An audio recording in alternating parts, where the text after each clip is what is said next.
today on Rappler. You can't just say that this is inclusive growth. What does that mean, inclusive growth? I mean, it's so simplistic. Analysts say the president shines in his anti-graft crusade, but needs a clear development strategy.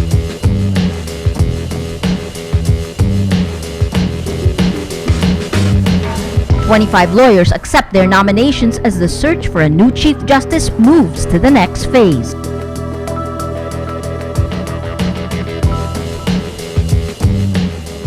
Definitely, it's good timing that the president is my cousin.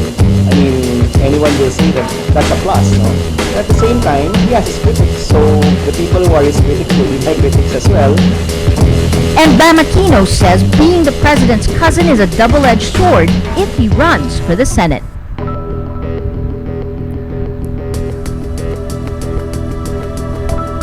Hello, I'm Maria Ressa. Welcome to Rappler, your social news network. It's nearly 2 years since one of the Philippines' most popular presidents took office. President Benigno Aquino III prepares to give his State of the Nation address. Allies and analysts score his performance.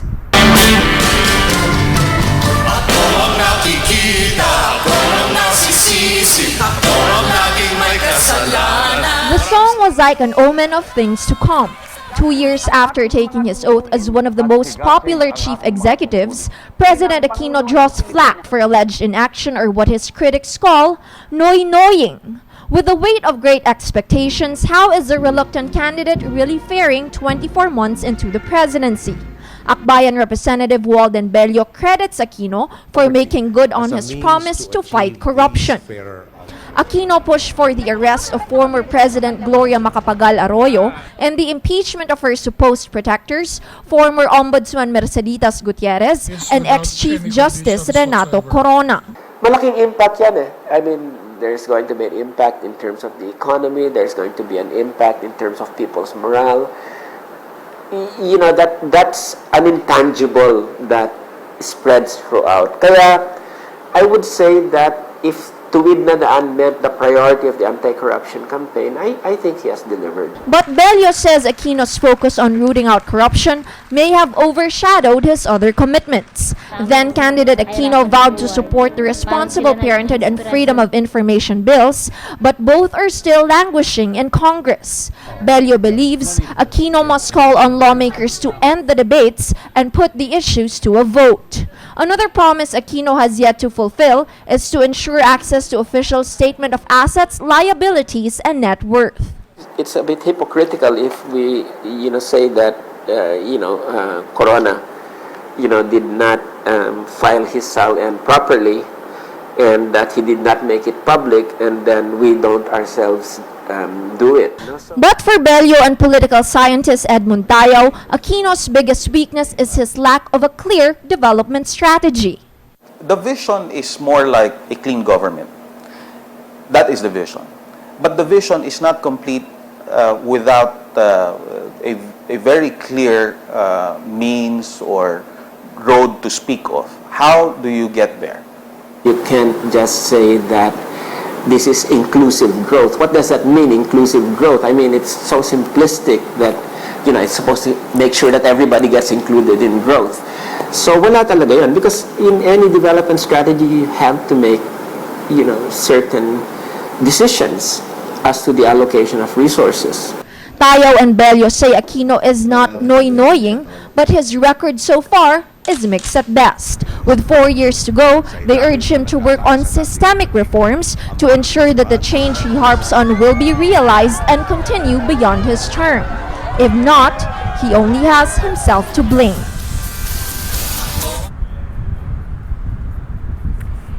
After the impeachment of former Supreme Court Chief Justice Renato Corona, now we're on to the search for the next Chief Justice. If President Aquino chooses an outsider to lead the Supreme Court, it will only be the second time in Philippine history. That's according to Marites Vitug, who's written the first expose on the Supreme Court. Vitug says appointing an outsider is rare because in the court, hierarchy is king. The most senior usually gets appointed Chief Justice. She says the president seems intent not only on breaking tradition, addition, but on appointing someone from outside the court to lead the 14 justices and the entire judiciary. Vitug adds, to the insiders, this will be considered an insult that none of them are deemed deserving of the post. Vitug says she found answers in her interview with the president. Here's an excerpt. It's really an opportunity also to, I'd like to say, para finish the work. Finish the work, finish the obligation. Now, we're changing the status quo. We're disturbing so many people's rice bowls. Correct. Vitug notes what's one more rice bowl to displace.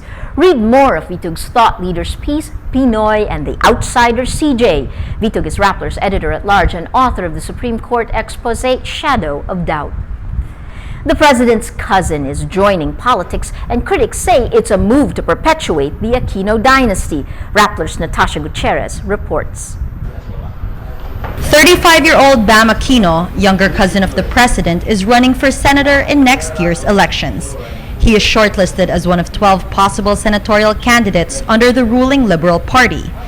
He says he has been toying with the idea for 6 months now, but it was Senator Kiko Pangilinan and Gawad Kalinga head Tony Meloto who pushed him to run. Bam Aquino then approached the president. He was very open to it. He did say, mahirap yung buhay na to, sabi ng ganyan, pero kung desidido ka talagang manilbihan, why not, diba? But he also did say na there is a process that has to be undergone. Bam Aquino spent the last 6 years in social enterprise, which he says trained him well to join politics. At 35, the minimum age required of a senatorial bet, he will be the youngest candidate to run for senator. Critics say he is too inexperienced, but the younger Aquino is asking for a chance to prove his critics wrong. Palagi when they say walang experience, maybe what they mean is hindi pa matanda enough. And I think a lot of our young people will say, you don't have to be 50 or 60 to be able to contribute to the country. You can actually contribute and do your best even at 35. The left also questions the timing of his decision to run, saying it appears to be an attempt to perpetuate the Aquino political dynasty. Definitely, it's good timing that the president is my cousin. I mean, anyone will say that that's a plus, no? But at the same time, he has his critics, so the people who are his critics will be my critics as well. The former head of the National Youth Commission says he can offer a different perspective and will be the voice of the youth in the Senate. Though President Aquino's ratings have dropped, he still enjoys wide support, and there may be no better time for Bam Aquino to run. Natasha Gutierrez, Rappler, Manila. A total of 25 lawyers accept their nominations for Chief Justice. Monday, July 2 is the deadline for the filing of nominations and for the nominees to accept or decline. The total number nominated swelled to 72. Of the 72, 29 decline. Out of the 25 who accepted their nominations, 6 are Supreme Court insiders. A total of 19 are from outside the Supreme Court. 7 of them are government officials, 5 of whom are appointees of President Aquino. 6 of the outsiders are from the academe. Well, let's take a look at the mood meter. It shows 67% happy, 17% angry, and 16% amused. Acting Chief Justice Antonio Carpio and Solicitor General Francis Hardeleza formally accept their nominations for the post of Chief Justice. Carpio said Friday he wouldn't turn down the challenge to lead the judiciary. As the most senior member of the Supreme Court, Carpio is automatically nominated for the post along with 4 of the most senior magistrates, Justices Arturo Brion, Diosdado Peralta, Teresita Leonardo de Castro, and Presbitero Velasco. Solicitor General Hardeleza is a former Deputy Ombudsman for Luzon. He says he's right for the position because he is, in his words, independent and lives a very simple life. Bureau of Internal Revenue Commissioner Kim Henares, former Solicitor General Frank Chavez, and Peace Talks Chief Marvic Leonen are the latest to decline. Henares says she needs to stay in the Bureau to meet its target collection and to enforce the reform she started in the agency. Leonen says others are more senior and deserving of the post in and outside the Supreme Court. Chavez says he could not submit himself to the JBC because its composition is unconstitutional. Instead of only 1 representative from Congress, the JBC has 2. Chavez seeks a temporary restraining order from the Supreme Court to stop the JBC in its selection process.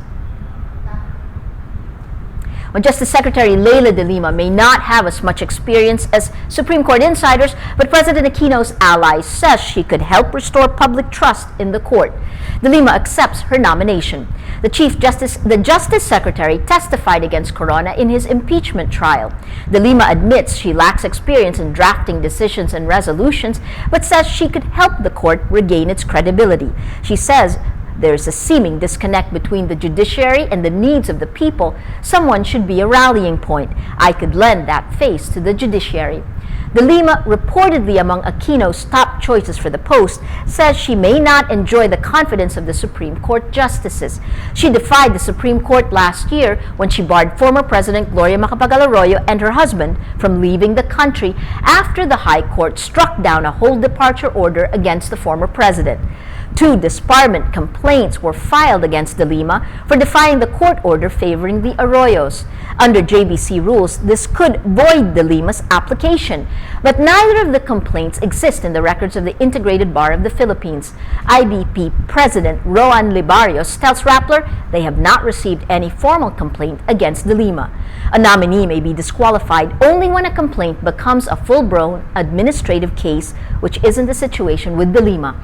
If appointed, she would be the first woman to head the High Tribunal. Now only 52, she would serve for 18 years following the mandatory retirement age of 70 for Supreme Court justices. Well, let's now look at Rappler's Wrap for today, a list of the 10 most important events around the world you shouldn't miss. At number 3, Hong Kong citizens want more freedom despite enjoying significant autonomy and civil liberties unheard of in mainland China. As millionaire property consultant Leung Chun-ying is taking his oath as the next chief executive, thousands protest asking him to step down. Their concerns: a wide wealth gap, high cost of living, and the demand to vote for their own leaders. At number 4, the European Union's sanctions on Iran oil exports is in place, affecting OPEC's second biggest producer after Saudi Arabia. The ban on the purchase of Iranian oil by banks is seen as the second and worst blow to Iran following fresh U.S. sanctions. These moves are meant to pressure Iran to stop its nuclear enrichment program. Iran urges OPEC to call an emergency meeting. At number 5, Barclays Bank chair is expected to step down Monday. It's an attempt by the embattled British bank to satisfy political clamor for a senior executive to take responsibility for the financial mess that wiped billions off its share price. This comes after taxpayer-funded Royal Bank of Scotland sacks 4 traders over the scam that involved fixing the interbank lending interest rate. At number 6, Shenzhen, a former sleepy fishing village in China's south, hosts more initial public offerings than New York, Hong Kong, and London combined in 2011. It's considered one of the biggest untapped opportunities for global banks. China unveils measures to spend $45 billion to create a, quote, mini Hong Kong financial hub to internationalize its yuan, deepen ties with Hong Kong, and ultimately establish a financial market at par with New York or London. For the full top 10, visit Rappler.com's The Wrap. Internal regime documents reveal late North Korean leader Kim Jong-il ordered his scientists to produce, quote, a massive amount of uranium bombs. Japanese papers say the instructions were compiled in February 2012 for senior officials of the ruling Workers' Party. Pyongyang says it's enriching uranium solely for the purpose of power generation. But the document detailing domestic and foreign policies says Kim Jong-il ordered the production of nuclear weapons using both uranium and plutonium. Spain successfully defends its European crown by crushing Italy 4-0 in the Euro 2012 final. The victory confirms Spain's status as one of the greatest national teams in football history. Spain is the first team to successfully defend a European championship title, as well as the first to win 3 consecutive major tournaments after the Euro 2008 and the 2010 World Cup. Spanish forward Fernando Torres bags the Euro 2012 Golden Boot Award for scoring 3 goals in just 189 minutes of play. Analysts say BlackBerry maker Research in Motion, or RIM, is now struggling to survive after its latest quarterly report. RIM reports a widening loss of $518 million and a steep slump in sales. It will also cut 5,000 jobs, which is nearly one-third of its staff. Release of the BlackBerry 10 platform will also be delayed until early 2013. Analysts say it is RIM's last effort to regain traction after losing ground to Apple and smartphone makers using the Google Android platform. Well, let's look at the mood navigator. The dominant mood today is happy. The story with the most votes is Chinese leader draws sneers in Hong Kong with 91% happy. Well, that's Rappler's newscast for today, Monday, July 2, 2012. Visit Rappler.com and watch our newscast Monday to Friday. Tell us how you feel on our mood meter. I'm Maria Ressa. As we say at Rappler, tomorrow begins today. We leave you with images from Patricia Evangelista's Rappler documentary, Hamog. Ang tawag sa kanya santo. Sabi ng iba, gago. Tatawagin natin siyang Pedro.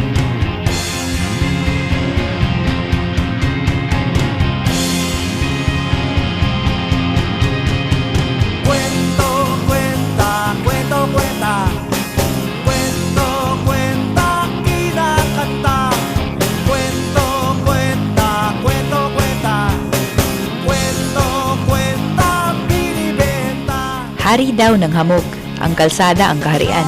Mulat ang mata, mabilis ang paa. Para sa amin itong ginagawa para makakain lahat. Magnanakaw nga ako pero mananakaw ko mga mayayaman. Priority ko mga bata, nalagaan ko sila. Di ba lang ako lang mahuli, wag lang sila. Di ba lang ako mabaril, ako lang mamatay, wag lang sila. Nagkukwento po ako para maintindihan nyo. Bakit namin ginagawa to?